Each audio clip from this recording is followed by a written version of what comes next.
전능하사 천지를 만드신 하나님 아버지를 내가 믿사오며 그 외아들 우리 주 예수 그리스도를 믿사오니 이는 성령으로 잉태하사 동정녀 마리아에게 나시고 본디오 빌라도에게 고난을 받으사 십자가에 못 박혀 죽으시고 장사한 지 사흘 만에 죽은 자 가운데서 다시 살아나시며 하늘에 오르사 전능하신 하나님 우편에 앉아 계시다가 저리로서 산자와 죽은 자를 심판하러 오시리라. 성령을 믿사오며 거룩한 공예와 성도가 서로 교통하는 것과 죄를 사하여 주시는 것과 몸이 다시 사는 것과 영원히 사는 것을 믿사옵나이다. 아멘.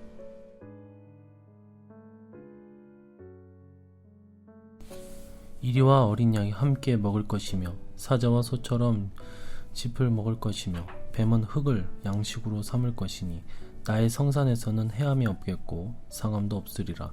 여호와께서 말씀하시니라. 아멘. 할렐루야. 오늘도 새하늘과 새 땅의 축복, 6번째 만물 회복의 축복 가운데 예수님의 초림 예언을 접목시켜서 은혜의 말씀을 나눠보고자 합니다. 예수님의 초림으로 우리는 이 땅에서 새하늘과 새 땅의 축복을 누릴 수 있게 되었습니다.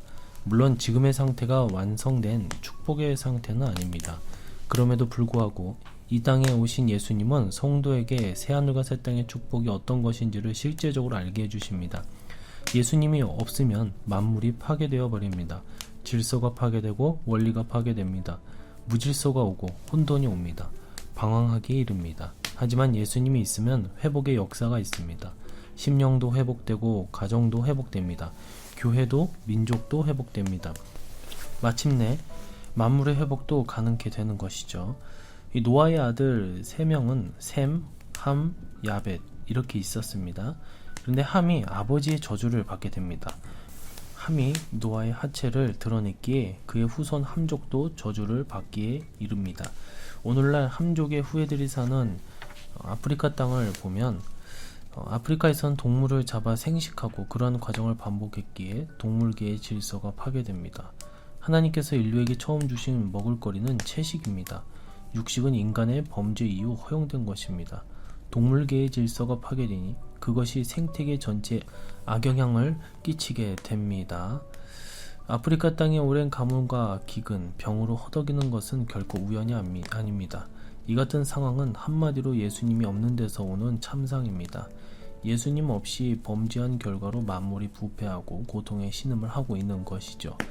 열왕기상 17장 1절 말씀을 보면 길르앗에 우고하는 자 중에 디셉 사람 엘리야가 아합에게 말하되 내가 섬기는 이스라엘의 하나님 여호와께서 살아계심을 두고 맹세하노니 내 말이 없으면 수년 동안 비도 이슬도 있지 아니하리라 하니라.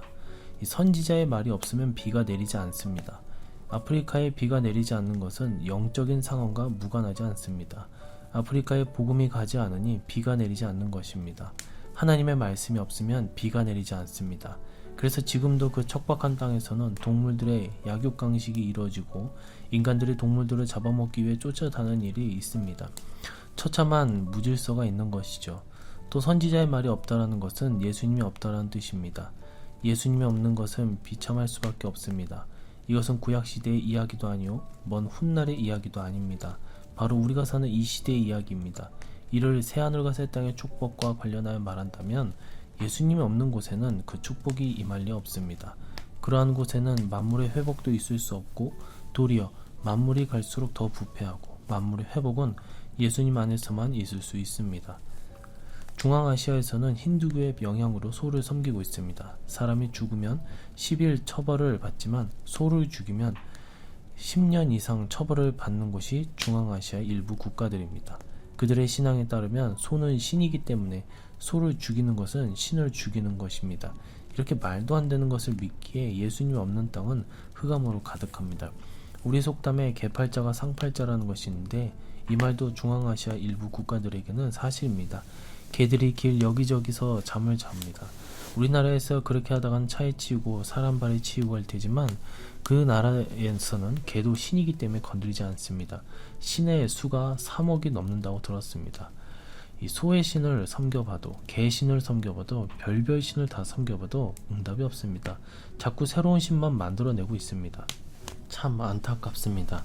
예수님 한 분이면 될 것을 그렇게 많은 신을 섬기면서 일생 동안 방황하는 삶을 산다는 것이 얼마나 안타깝습니까? 일본 같은 경우도 무려 800만의 신이 있다고 했습니다.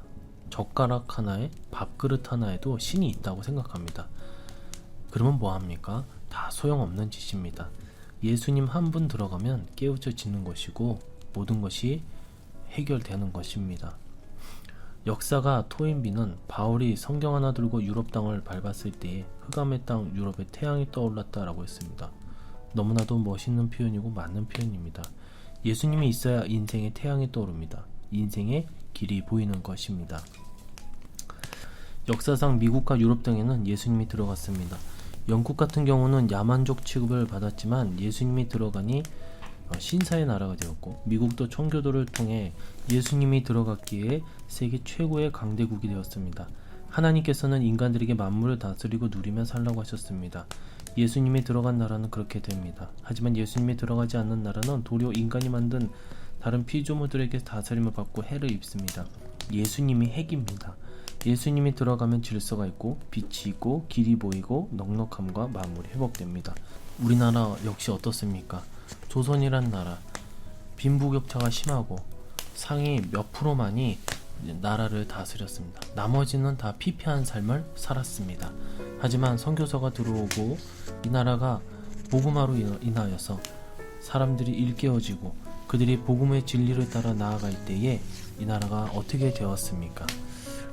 예수님 한 분만을 붙들면 모든 것이 회복됩니다. 이것은 나중에 예수님께서 재림하시고 나서의 이야기만이 아닙니다. 물론 그때는 새하늘과 새 땅의 축복이 완성되지만 지금도 그 축복은 실제합니다. 예수님 한 분 붙들면 모든 것이 회복되는 것입니다. 동물계, 식물계, 심지어 생명이 아닌 물건까지도 회복됩니다. 삶의 각종 문제가 풀리는 회복의 역사가 일어납니다. 이스라엘 백성이 하나님 한 분 붙들고 바벨론 포로 생활에서 돌아올 때에 모든 것이 회복되었듯 우리 삶의 모든 것도 회복된다는 이야기입니다. 우리는 예수님을 무조건 따라가시길 간절히 소망합니다. 마태복음 17장 8절, 제자들이 눈을 들고 보매 오직 예수 외에는 아무도 보이지 아니하더라. 우리가 늘 마음에 품고 상고해야 되는 말씀입니다. 우리 눈에 오직 예수님 외에는 아무것도 보이지 않기를 주님의 이름으로 간절히 축원해 드립니다. 오직 예수님, 성경 모두가 다 소중하고 다 필요한 말씀이지만 이 말씀은 우리가 붙들고 나아갔을 때에 정말 축복된 그 삶을 살아가시는 저와 여러분 되시고, 예수님을 붙들어 새하늘과 새 땅의 만물의 회복의 축복을 저와 여러분 다 받기를 주님의 이름으로 간절히 축원해 드립니다. 기도하겠습니다. 하나님 아버지 감사합니다. 오늘 말씀을 통해서 우리가 다시 한번 예수님을 붙들고 나아갈 때에 우리의 건강, 우리의 육에 있는 것들, 영적인 것들, 우리의 환경이 회복되는 역사 믿게 하여 주시옵시고, 우리가 기복적인 것을 떠나 진정한 축복을 받아 하나님의 자녀로서 또한 주님의 참종으로서 이 땅에서 회복의 역사함을 일으키며 또한 주변 환경을 바꿔나가는 주님의 참된 종들 될 수 있도록 은혜를 내려 주시옵소서. 오늘 하루도 주님께 모든 것을 맡겨오며 다시 오실 예수님의 이름으로 기도드리옵나이다.